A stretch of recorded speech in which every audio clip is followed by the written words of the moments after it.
मेरे अति प्रियो, यीशु मसीह के नाम से नमस्कार करता हूँ। प्रभु यीशु आपके जीवन के प्रति बहुत ही ख्याल करता है। आप सुखी रहना है, आशीष के साथ रहना है, सचमुच में आपके जीवन में आशीष आना है। क्या ये सच है? ऐसे हो सकता है आप ऐसे कहते हैं, लेकिन उसी प्रेम से ही प्रतिदिन आपसे प्रभु बात करता है। लेकिन आप कहते हैं मेरे जीवन में कोई उन्नति नहीं है, आशीष नहीं है। लेकिन सबके लिए एक समय है। पहला पत्रस 5 अध्याय की 6 वचन में, परमेश्वर के बलवंत हाथ के नीचे दीनता से रहो, जिससे वह तुम्हें उचित समय पर बढ़ाए। प्रभु कहता है तू मेरे हाथ में दीनता के साथ आधीन में तुम्हें रहना है। परमेश्वर ऐसे ही कहता, लेकिन हम आगे बढ़ना चाहते हैं। यूसुफ के लिए प्रभु ने स्वप्न दिया, उन्नति के बारे में कहा, उचित समय में आशीष के बारे में कहा।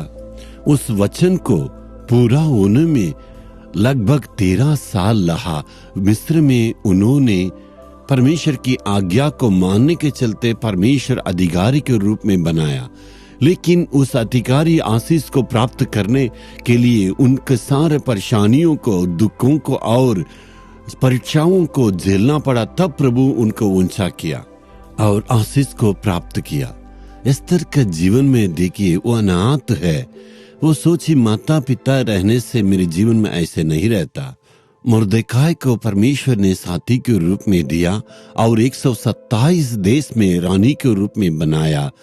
आपको भी प्रभु जरूर ऐसे करेगा। एक वक्त एक भाई ने मुझसे मिलने के लिए आया, बहुत ही चिंता और बोझ के साथ था। उन्होंने कहा, भाई मैं काम करता हूँ, बहुत साल से एक ही कंपनी में हूँ, लेकिन कोई भी जो है उन्नति प्रमोशन नहीं है। मैं सोच रहा हूँ दूसरा कंपनी में जाऊं, क्या आप प्रार्थना करेंगे? तो परमेश्वर ने प्रार्थना में यही वचन को कहा। मैंने कहा आप उसी कंपनी में लगातार काम करने से प्रभु उचित समय आने से काम जरूर करेगा। उन्होंने कहा ठीक है, मानेंगे। कुछ महीने के बाद वो वापस आके कहा, परमेश्वर ने मुझको उसी कंपनी में प्रमोशन दिया है और कई गुना तनख्वाह को भी बढ़ाया है। इतनी आश्चर्य हुआ। इसलिए मैंने कहा परमेश्वर उचित समय में आपको उन्नति को देने के समय तक परमेश्वर की आंतों को नीचे आप अधीनता में रहना, तो परमेश्वर आपके जीवन में उन्नति को देगा। कुछ सेवक लोगों को मैंने ध्यान दिया है, जल्दीबाजी करने के चलते उन्नति नहीं। जो सेवा था वो भी खो बैठे हैं, अपनी खाली हाथ बैठे हैं। इसका मतलब परमेश्वर आपको देख रहा है, आपकी मेहनत को देख रहा है। इसलिए उचित समय आने समय तक जो है परमेश्वर में दीनता रहना है। आप कहते हैं कब ये उचित समय आएगा? परमेश्वर ही उस समय को जानता। यदि आप अभी तक अर्पण नहीं किए तो प्रभु से अर्पण करने से तुरंत उस उचित समय को प्रभु आपको देगा। क्या आज परमेश्वर की बलवंत आत्मा अर्पण करेंगे? प्रभु तू मुझको आशीष को रखा है, उन्नति स्थान में रखने के लिए चाहता है।